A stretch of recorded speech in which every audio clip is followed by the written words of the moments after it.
Urapi kami semua para pelayan-Mu ya Tuhan. Bahkan hamba-Mu yang kembali melakukan kebenaran firman-Mu, Tuhan juga yang mengurapi. Jikalau ada kuasa-kuasa yang bukan keluar daripada kuasa-Mu Tuhan, kami hancurkan, kami patahkan dalam nama Yesus. Biarlah kuasa-Mu Kau nyatakan di tempat ini Tuhan. Terima kasih Bapa, terima kasih Yesus. Di dalam nama-Mu kami berucap syukur. Haleluya. Amin.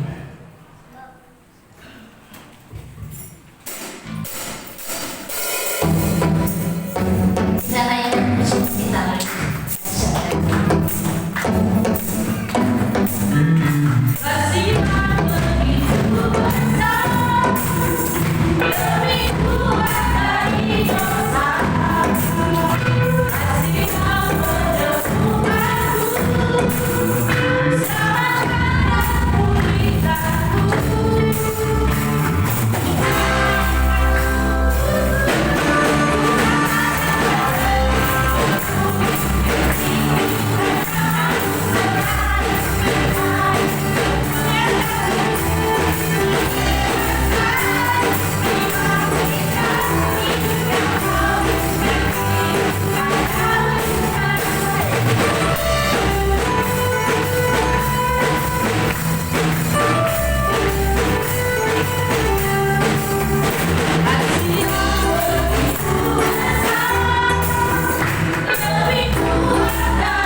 Kami tahu bahwa Tuhanlah pengharapan kami.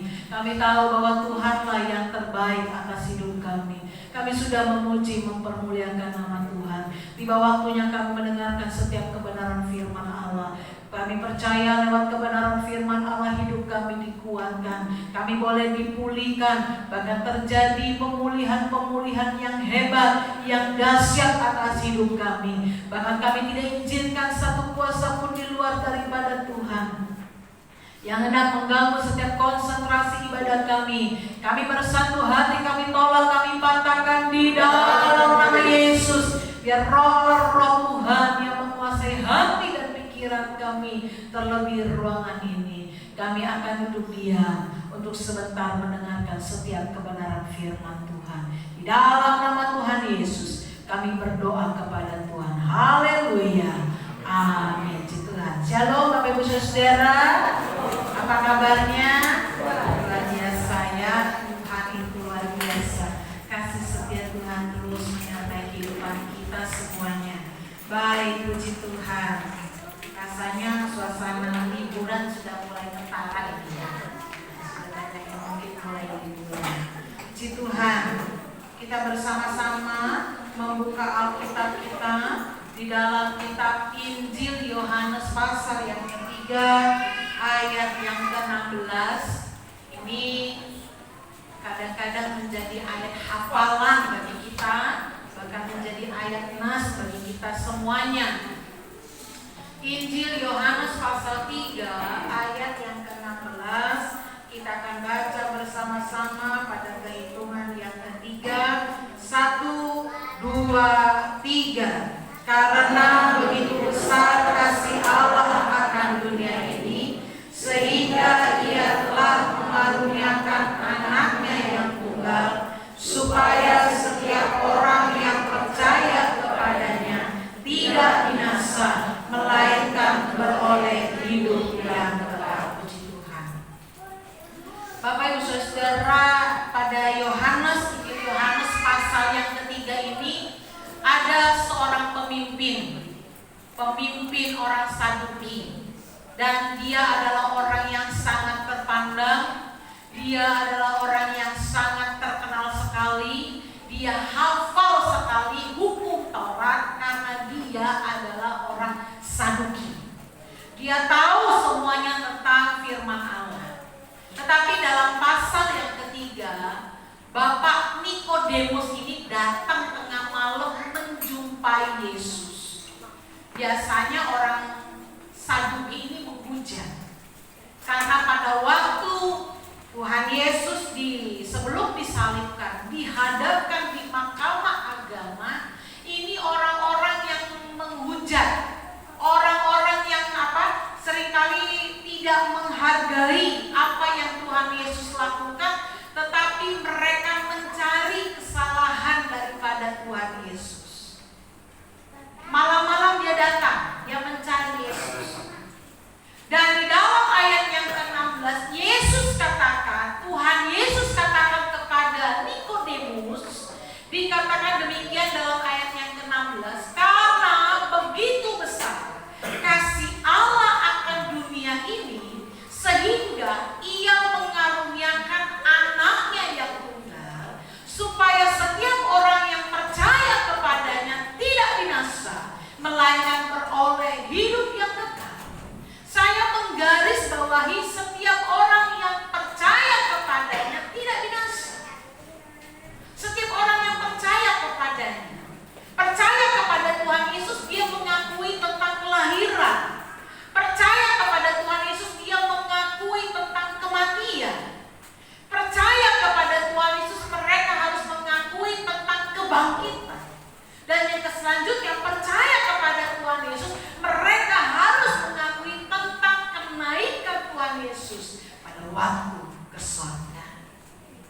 Nah, Bapak Ibu Saudara dikasih oleh Tuhan, dalam ayat yang ke-16 ini kita dapat melihat, kalau Bapak Ibu Saudara membaca kembali dalam ayat yang ke-16, kita dapat melihat bahwa ada janji keselamatan yang Tuhan berikan bagi kita semua. Janjinya yang pertama adalah Tuhan ini menjadi pribadi yang mengasihi dunia.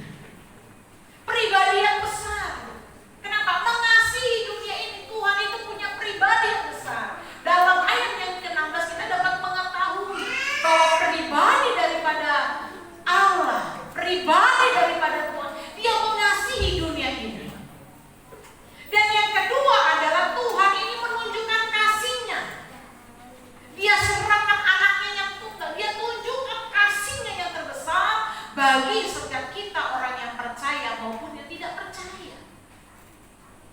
Yesus itu hadir dalam dunia ini diberikan oleh Tuhan.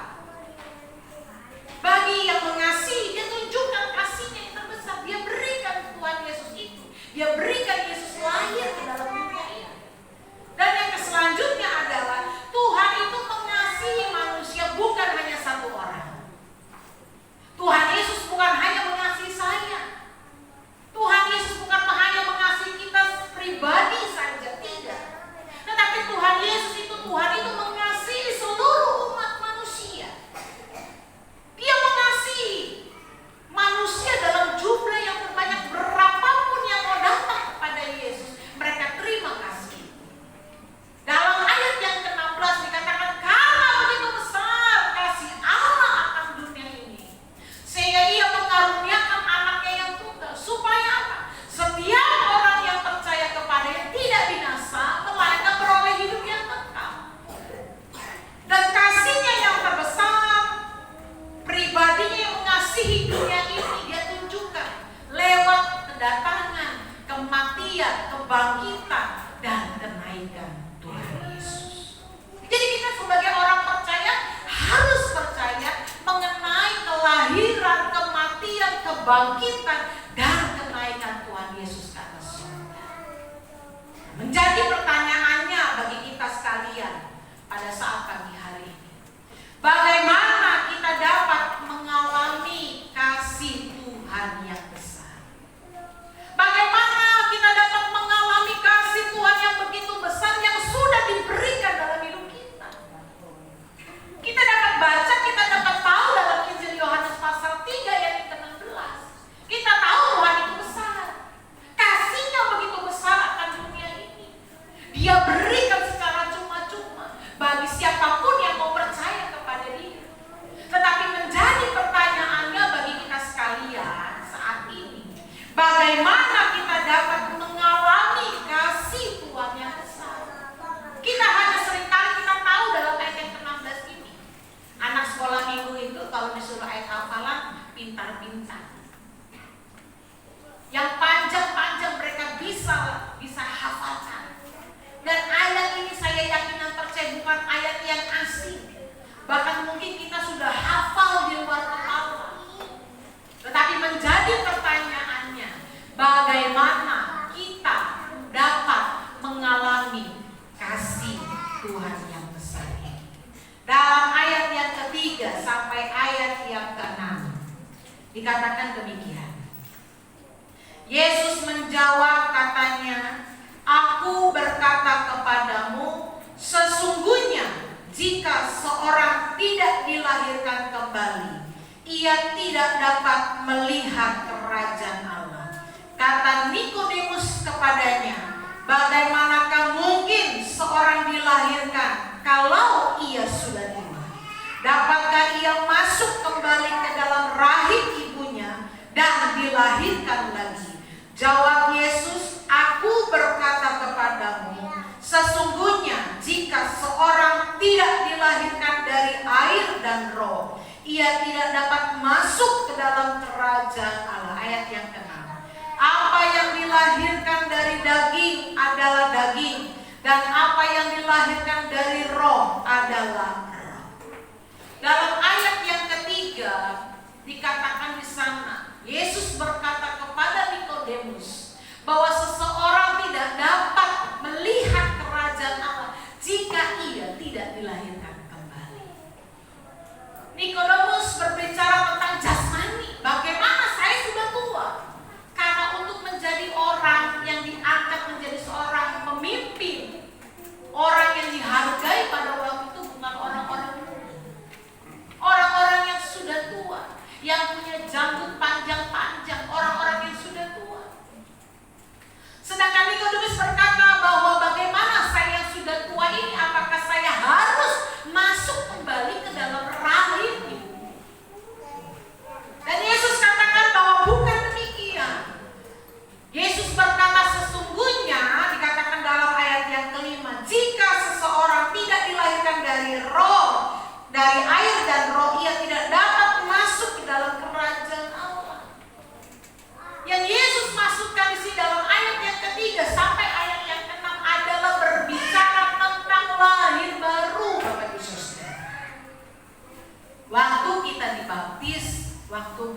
Islam waktu diangkat, kita dianggap seperti lahir baru. Itu berbicara tentang hal yang kita lakukan. Salah satu persyaratan untuk bertobat adalah menerima baptisan air, baptisan seperti itu. Tetapi yang Tuhan Yesus maksudkan bukan hanya demikian. Dalam ayat yang ketiga sampai ayat yang ke-6 ini berbicara tentang lahir baru. Bagaimana manusia kita dengan Kristus itu menyatu. Bukan hanya manusianya saja yang ada dalam hidup kita, tetapi antara kita dengan Tuhan itu harus bersatu, harus menyatu, lahir baru. Dan lahir baru ini adalah mutlak, Bapak Ibu Saudara. Ini harus. Kelahiran yang baru di dalam Tuhan itu bukan hanya untuk hamba Tuhan, bukan hanya untuk para pelayan-pelayan Tuhan, tetapi bagi kita semua yang percaya, yang ingin menikmati setiap kasih Tuhan yang terbesar, kita harus lahir baru, menjadi orang-orang yang baru di dalam Tuhan. Dan lahir baru ini berbicara tentang kualitas rohani seseorang. Tua rambut putih belum tentu menunjukkan kualitas rohani yang luar biasa dalam Tuhan. Muda rambut hitam pun belum tentu juga dikategorikan sebagai orang yang muda. Kenapa? Karena Tuhan melihat kualitas rohani seseorang. Lahir baru ini berbicara tentang kualitas hidup kita. Seorang hamba Tuhan mungkin hari ini saya boleh katakan banyak sekali. Saya baru dengar kemarin pada waktu kami di rumah duka, itu ada seorang hamba Tuhan dengan seorang juga hamba Tuhan yang berbicara melihat seorang bapak di daerah sini.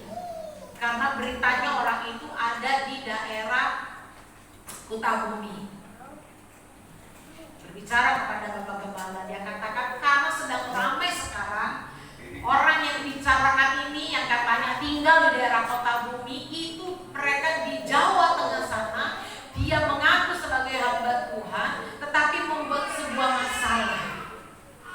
Bahkan kabarnya menyewa sebuah gedung tidak dibayar, bahkan yang ada di gedung itu dibawa pergi. Ini yang terjadi. Dan ini sedang gencar di Jawa Tengah.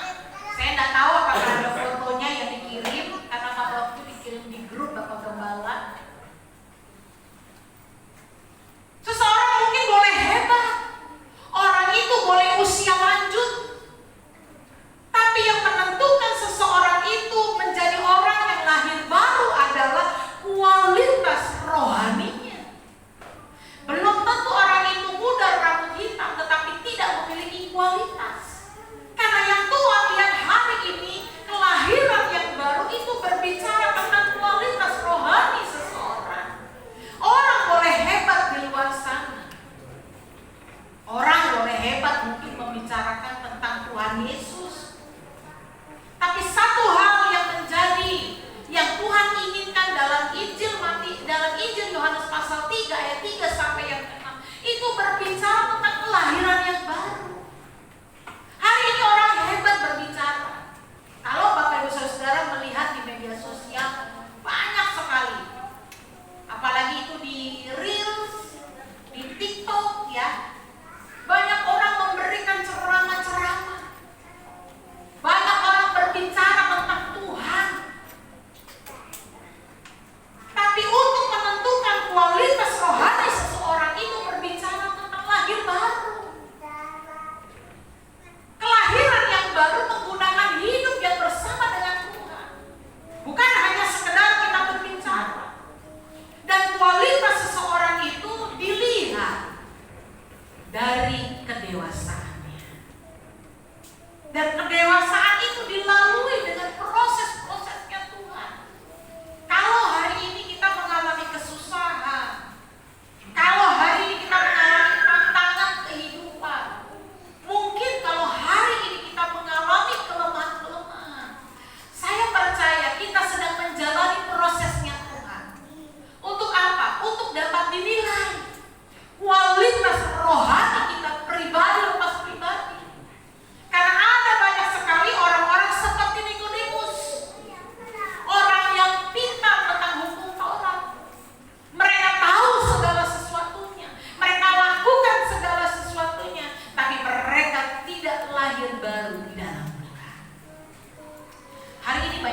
orang-orang hebat seperti Nikodemus. Orang-orang hebat, tahu tentang kebenaran firman Allah, hebat. Tetapi dalam ayat yang ketiga sampai ayat yang keenam, Yesus katakan kepada Nikodemus bahwa seseorang yang mau mendapatkan kasih yang sebesar, dia harus lahir baru. Artinya lahir baru itu menyatu dengan Tuhan, menyatu dengan Kristus. Dan orang-orang yang lahir baru itu akan menunjukkan kualitas hidupnya, kualitas rohaninya di dalam Tuhan. Sekalipun hari ini diperhadapkan dengan situasi masalah yang sulit. Tahukah Bapak Ibu Saudara, Nikodemus kalau dalam ayat yang kedua itu dikatakan dia datang mencari Yesus pada waktu malam. Dalam ayat yang kedua, Nikodemus itu datang pada waktu malam, bukan pada waktu pagi. Alkitab mencatat datangnya itu pada waktu malam. Kenapa? Dia malu seandainya jika orang melihat, jika orang mengetahui. Tetapi karena kerinduannya begitu mendalam, dia mencari Yesus dan bertanya tentang keselamatan. Nikodemus bertanya tentang keselamatan. Dan Bapak Ibu Saudara dikasih oleh Tuhan, Alkitab betul-betul mengatakan, firman Allah mengatakan dalam hidup kita, supaya kita lahir baru dalam Tuhan. Hari ini kita perlu mengambil sebuah keputusan. Orang yang lahir baru itu menunjukkan kualitas hidup. Sekalipun di tengah-tengah persoalan, sekalipun di tengah-tengah tantangan kehidupan, kita percaya kualitas hidup seseorang akan ditentukan melalui proses-proses yang ia alami. Pada waktu kami membesuk emak tanggal 11 pagi, saya cuma bilang, Tuhan kasih saya waktu.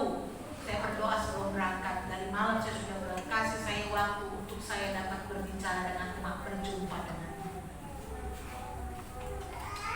Dan betul, Tuhan izinkan kami bertemu. Setelah bertemu, saya tanya, Mak, percaya Tuhan Yesus ya, Mak?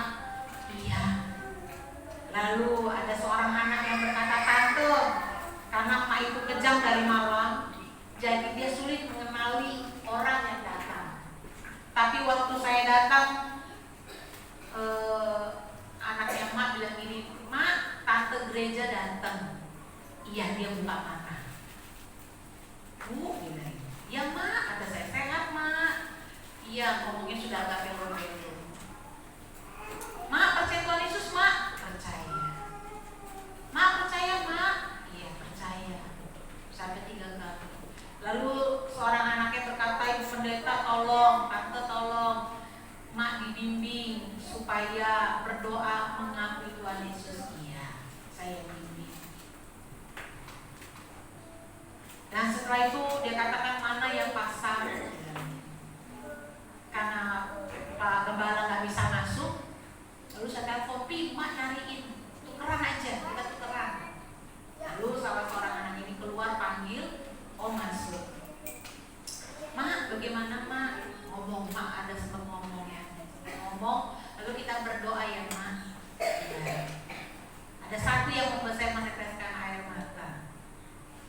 Satu perkataan Mak, dia pegang tangan pasang, tangan Om. Dan dia bilang begini, sehat-sehat ya pasang, panjang umur. Saya nangis, saya sedih. Kenapa? Dia sedang sakit. Dia mengalami sakit. Karena mohon maaf itu ususnya sudah hancur. Gagal ginjal stadium 5. Tiba-tiba mendadak. Setelah kami habis berdoa, semua sudah berdoa. Lalu datang seorang anaknya lagi, karena Mak punya 8 anak. Anak yang lain datang.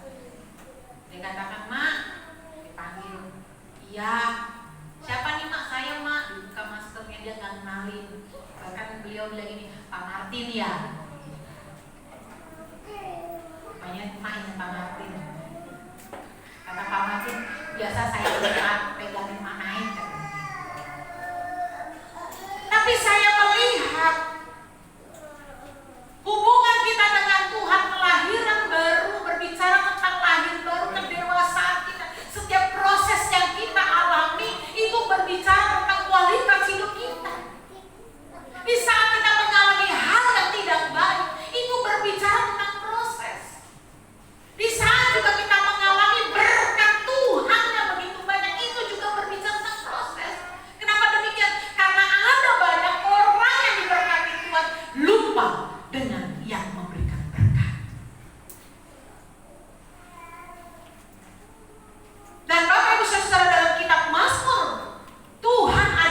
gembalaku takkan kekurangan aku. Sekalipun kita diperhadapkan dengan situasi yang sulit, sekalipun kita diperhadapkan dengan hidangan rumput yang begitu hijau yang dapat tinggal kita nikmati, itu juga berbicara tentang proses, tentang kedewasaan kita, berbicara tentang kelahiran baru kita, bagaimana kualitas hidup kita ini di saat kita diproses dan di saat mungkin kita sedang diberkati Tuhan. Berbicara tentang kualitas hidup kita, dan kualitas hidup kita itu mengalami setiap proses, Bapak Ibu Saudara. Pada waktu engkau diberkati Tuhan, Tuhan juga sedang memproses hidupmu. Pada waktu engkau menghadapi masalah, Tuhan juga sedang memproses hidupmu, sehingga menunjukkan kedewasaan hidupmu, menunjukkan kualitas hidupmu. Injil Yohanes pasal 3 ayat yang ke-6. Yesus katakan kepada Nikodemus untuk menikmati setiap berkat Tuhan itu, menikmati setiap anugerah yang Tuhan berikan, kita perlu lahir baru di dalam Tuhan. Lahir baru artinya kita menyatu bersama dengan Kristus. Kita menyatu bersama dengan Tuhan. Kehidupan yang memiliki karakter-karakter Kristus di dalamnya. Yang kedua, dengan cepat saja dalam ayat yang ke-14 dikatakan di sana, ayat yang ke-14. Dan sama seperti Musa meninggikan ular di padang gurun, demikian juga anak manusia harus ditinggikan. Ini analog. Analog, kenapa Yesus berkata kepada Nikodemus dalam ayat yang ke-14 dikatakan demikian, sama seperti Musa meninggikan ular di padang gurun. Ini analog. Yesus memberikan sebuah pernyataan persamaan. Kita buka dulu dalam kitab Bilangan pasal yang ke-21. Kitab Bilangan pasal yang ke-21. Ayat yang ke-4 sampai ayat yang ke-9 demikian. Bilangan pasal yang ke-21 ayat 4 sampai yang ke-9. Ular tembaga setelah mereka berangkat dari Gunung Hor, berjalan ke arah Laut Teberau untuk mengelilingi tanah Edom, maka bangsa itu tidak dapat lagi menahan hati di tengah jalan. Lalu mereka berkata-kata melawan Allah dan Musa, "Mengapa kamu memimpin kami keluar dari Mesir supaya kami mati di padang gurun ini? Sebab di sini tidak ada roti dan tidak ada air, dan akan makanan abad ini kami telah muak." Lalu Tuhan menyuruh ular-ular tedung ke antara bangsa itu yang memanggul mereka, sehingga banyak dari orang Israel yang mati. Kemudian datanglah bangsa itu mendapatkan Musa dan berkata, "Kami telah berdosa, sebab kami berkata-kata melawan Tuhan dan engkau. Berdoalah kepada Tuhan supaya dijauhkannya ular-ular ini daripada kami." Lalu Musa berdoa untuk bangsa itu.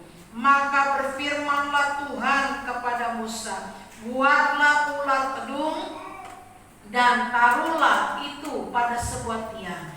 Maka setiap orang yang terpanggut, jika ia melihatnya, akan tetap hidup." Lalu Musa membuat ular tembaga dan menaruh pada sebuah tiang. Maka jika seseorang dipanggut ular dan ia memandang kepada ular tembaga itu, tetaplah ia hidup. Dia tahu Nikodemus itu adalah ahli sejarah. Nikodemus itu adalah seorang pemimpin. Dia adalah orang Saduki.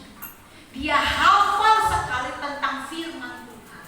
Sehingga Yesus berkata dalam ayat yang ke-14 dikatakan di sana, sama seperti Musa meninggikan ular tedung.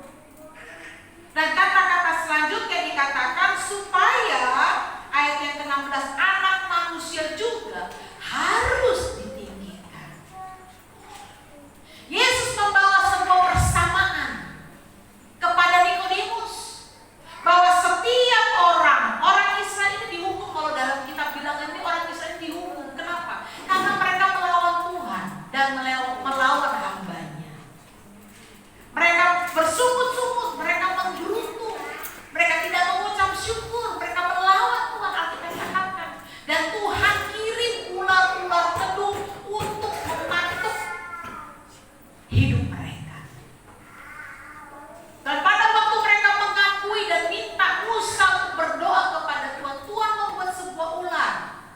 tembaga ditaruh di atas tiang. Bagi siapa yang kena dipagut oleh ular itu, lihat kepada ular tembaga yang dibuat oleh Musa, maka mereka menjadi sembuh.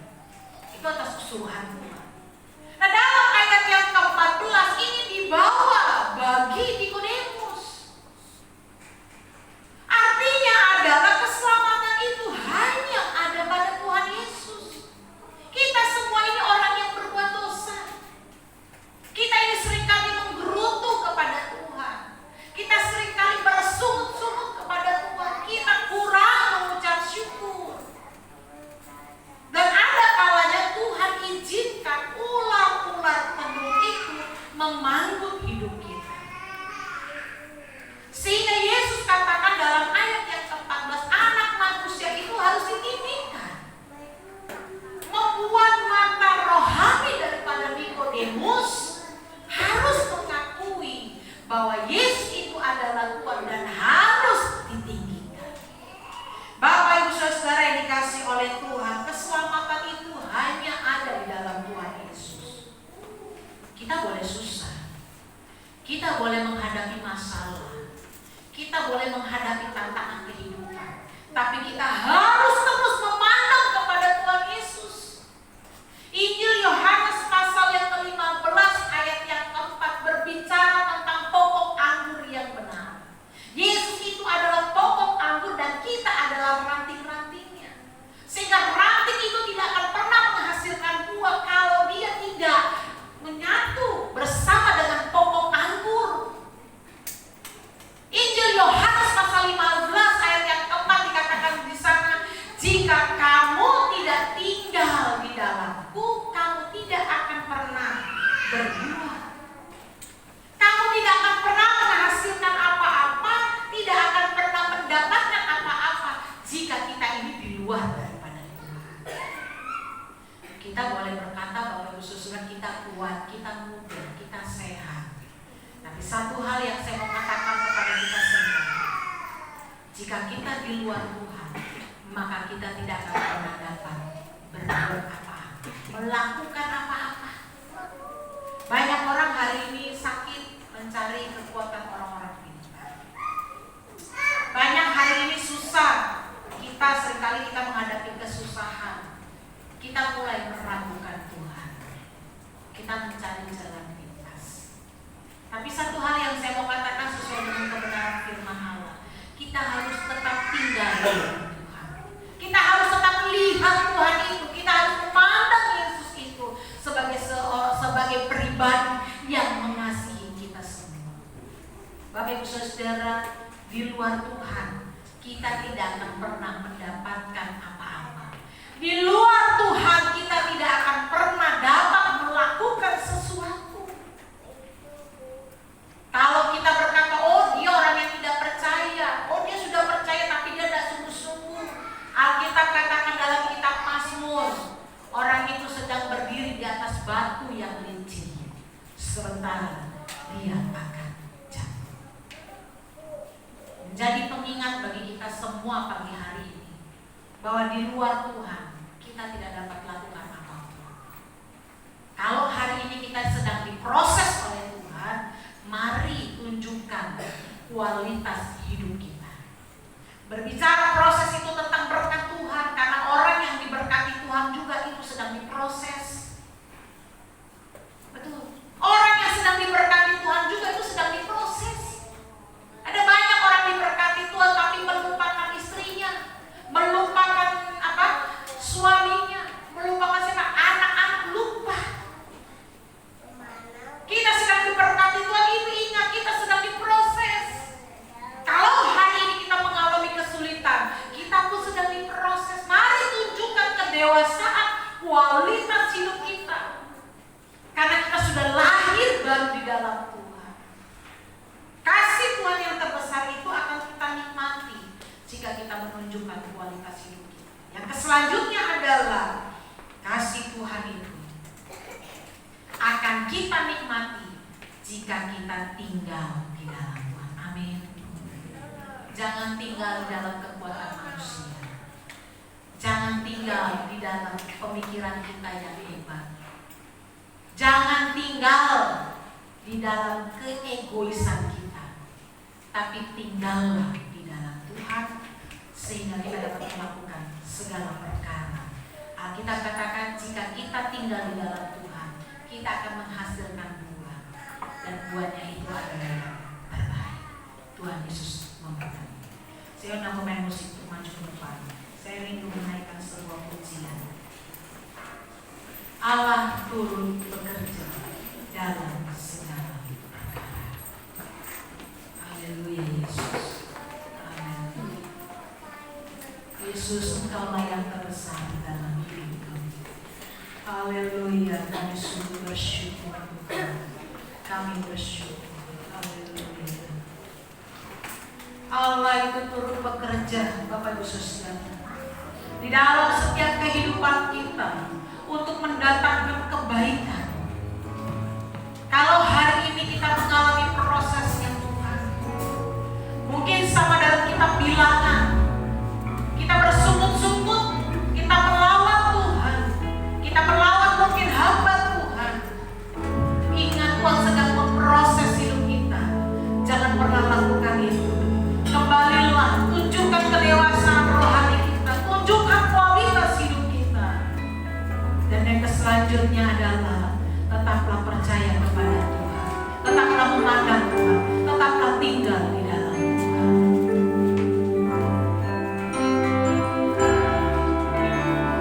Allah turut bekerja dalam sementara. Allah berkuasa mengatasi segalanya. Yesus akan mengatasi semua masalahmu. Yesus lebih besar dari segala. Yesus lebih besar. Yesus lebih besar dari segala-galanya. Dia akan tinggalkanmu seorang diri. Masalah hidup akan beri kepadamu.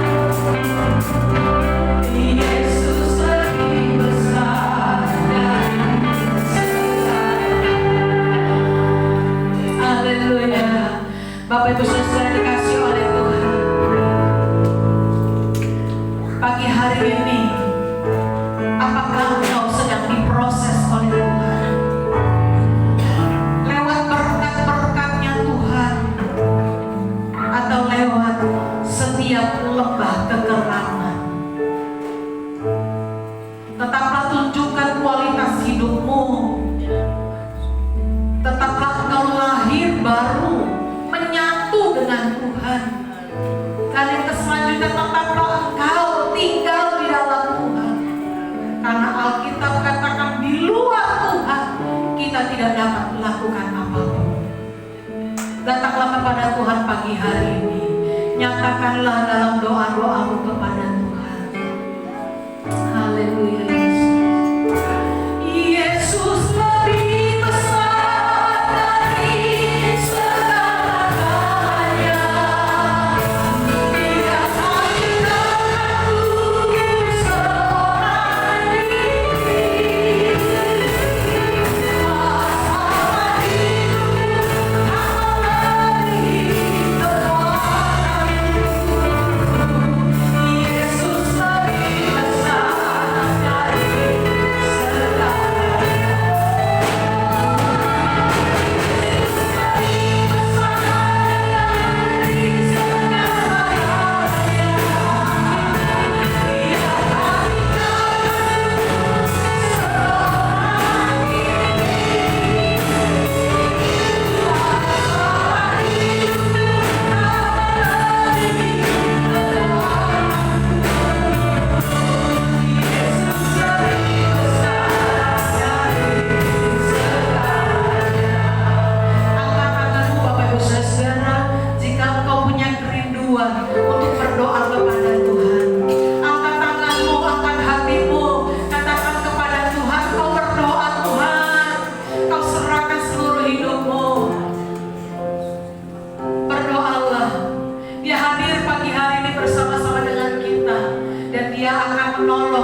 akan memulihkan, Dia akan memberkati hidup kita. Dan kita tahu bahwa Tuhan hadir pagi ini. Dia akan siap, Dia akan mampu untuk memberkati saya dan kita semuanya. Sebelum kita masuk di dalam doa, kita akan kembali angkat pujian ini. Yesus lebih besar dari segala-galanya. Yesus lebih besar dari segala-galanya.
Ada pertolongan yang akan Tuhan kerjakan.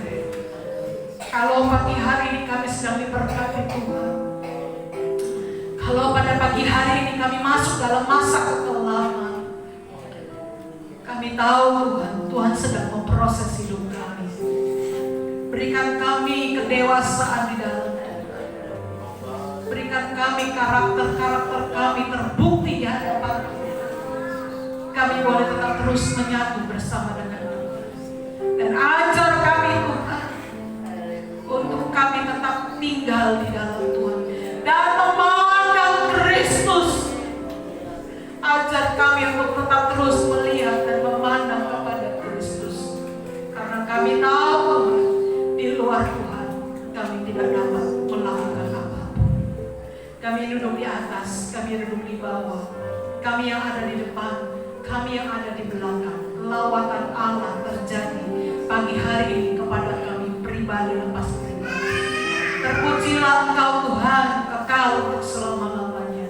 Dan biarlah ketika kami berjalan, ketika kami melangkah, ada tuntunan Tuhan yang menuntun langkah kami.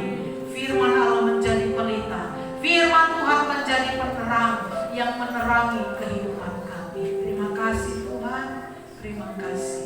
Di dalam nama Tuhan Yesus kami berdoa kepada Tuhan. Haleluya. Amin. Tuhan, terima kasih untuk firman yang disampaikan oleh Tuhan. Saya yang bertugas untuk menyalakan persembahan.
Kami segenap sidang jemaat Tuhan, bahkan bersama keluarga gembala sidang menyatakan turut berbela-sungkawa. Kami turut bersimpati atas dipanggilnya berpulang ke rumah Bapa di surga almarhum Ibu Lisinio umur 76 tahun.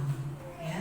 Dan pada hari Senin tanggal 17 April 2023 ada ibadah penghiburan di tempat keluarga Bapak Eko Nehemia. Itu Blok DB 12 nomor 35 di belakang jam 7 malam. Kami mengundang seluruh sidang jemaat Tuhan bisa ikut dalam ibadah penghiburan di tempat keluarga almarhum Ibu Lisinio, di tempat keluarga Bapak Eko. Bapak Ibu Saudara, kalau Bapak Ibu Saudara mungkin nanti mau berlibur atau berliburan, tetap jaga kesehatan ya. Tetap jaga kesehatan karena hari ini sedang musim orang batuk pilek ya. Jadi tetap jaga kesehatan supaya tetap sehat dan juga kendaraan supaya berjalan hati-hati ya, karena saya lihat banyak sekali yang sudah mulai berangkat. Mungkin minggu depan banyak yang berangkat. Dan ingat Bapak Ibu Saudara yang tidak berangkat kemana-mana, hari Minggu gereja tetap ibadah. Jadi Lebaran gereja tetap ibadah, gereja nggak libur ya. Hari Minggu tetap ibadah. Tuhan Yesus memberkati kita semua. Bapak Gembala sedang tidak bersama-sama dengan kita, beliau sudah ada pelayanan di GPIA Perum, GPIA Karunia. Ya, Tuhan Yesus memberkati. Saya undang semuanya kita untuk bangkit berdiri. Kita akan akhiri ibadah kita. Kami memuji kebesaran-Mu ajaib Tuhan.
Bahkan juga Tuhan berikan kekuatan. Biarlah anak, cucu, mantu, suami yang ada boleh semakin setia dan taat kepada Tuhan. Kami berdoa pagi hari ini untuk keluarga Bapak Naibaho, keluarga Bapak Galingging, baik juga dengan Adi Naibaho, bersama juga dengan Irdes yang akan berencana pulang ke Medan. Kiranya Tuhan jaga, Tuhan lindungi, bahkan setiap acara di sana pun Tuhan memberkati. Biarlah kami percaya kuasa dan darah Tuhan menyertai mereka, bahkan memberkati apa yang mereka lakukan dan kerjakan. Kami berdoa untuk Ibu Lita Sidaputar, rencana melahirkannya Tuhan tolong. Setiap proses-proses yang ada Tuhan bekerja, baik ibu, baik anak, biarlah Tuhan beri sehat dan Tuhan berikan Tuhan kemenangan daripada Tuhan. Bahkan juga kami berdoa, kami teringat untuk Bapak Merlan Sigalingging Tuhan, yang sedang ada di Medan, yang sedang mengalami sakit. Tuhan, kami menyerahkan Bapak ini ke dalam tangan Tuhan. Biarlah keluarga ini boleh semakin percaya, boleh semakin melihat iman mereka semakin kuat di dalam Tuhan. Bahkan mereka boleh menikmati setiap kesembuhan yang Tuhan kerjakan. Kami berdoa bagi sidang jemaat Tuhan yang sedang sakit, yang sedang lemah, bahkan mungkin mereka sedang berada dalam perjalanan menuju ke kampung halaman yang ada. Tuhan jagai, Tuhan lindungi, bahkan kami percaya Tuhan beri sehat, beri kuat bagi sidang jemaat Tuhan yang ada. Memberkati jam-jam ibadah di tempat ini. Tuhan memberkati gereja Tuhan di tempat ini. Berkat rencana pembangunan gereja, kami serahkan semua ke dalam tangan Tuhan. Biarlah kehendak dan rencana Tuhan saja yang terjadi. Memberkati kami sekalian Tuhan. Kami percaya kuasa Tuhan bekerja atas kehidupan kami lepas pribadi. Kami berdoa untuk bangsa dan negara kami. Kami berdoa untuk hamba-hamba Tuhan.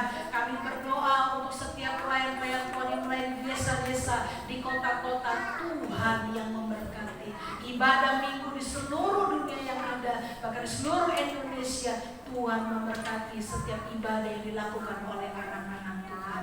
Terima kasih Tuhan, kami sungguh bersyukur kepada Tuhan. Oleh sebab itu pada saat pagi hari ini, arahkanlah hati kita kepada Tuhan. Terimalah segala berkat.